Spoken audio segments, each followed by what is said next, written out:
Hello, this is Yichen Lu applying MS Architecture in Syracuse University. I'm going to answer the question of what are the major challenges in architecture today. Well, at present, the construction industry is facing a lot of challenges.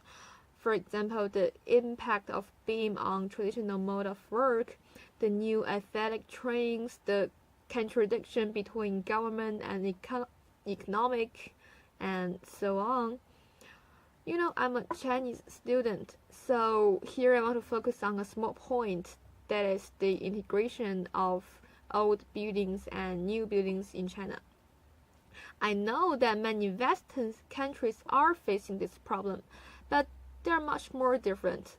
One of the main reasons is that traditional Western architecture is a vertical extension of masonry structure, but traditional Chinese architecture is a flat extension of civil structure. One thing is that the vertical extension of masonry structure is flexible.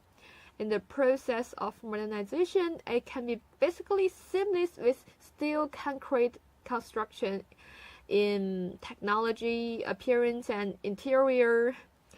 It has a continuous development context. However, the flat extension of wooden building is more complex in structure. It is limited by material and must follow certain styles. Meanwhile, the contradiction between Chinese people and the land become increasingly permanent. So there's an urgent need for vertical extension of the building to resettle the population. Therefore, the technology, structure, form, and function of Chinese traditional architecture cannot adapt to the needs of modern, or in other words, Western urban planning. In particular, the function of traditional Chinese public buildings in the context of modern society has a lot of deficiencies. It means the transformation will force enormous costs. Thus, they are dismantled one by one in the process of urbanization. In contrast, many aspects of traditional Western architecture and urban planning has been extended gradually. Many buildings in the urbanization needed to be built from the basis, so more reservations can be obtained. As a result, the Chinese and Western cities with same history are very different in the sense of reality.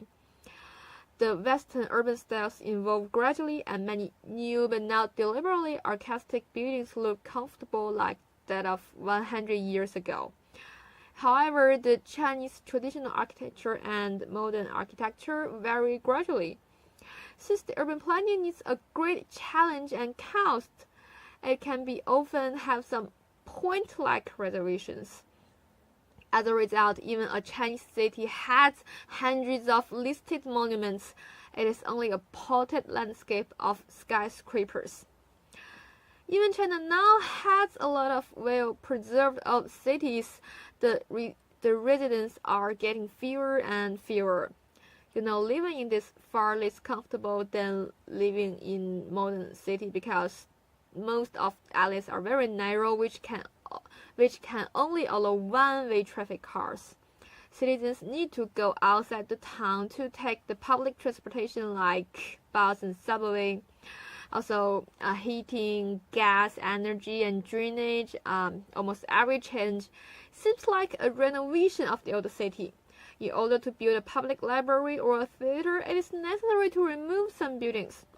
So now almost everyone in the old city moved out since it's so inconvenient. Only some of the tourism services and elders refuse to live.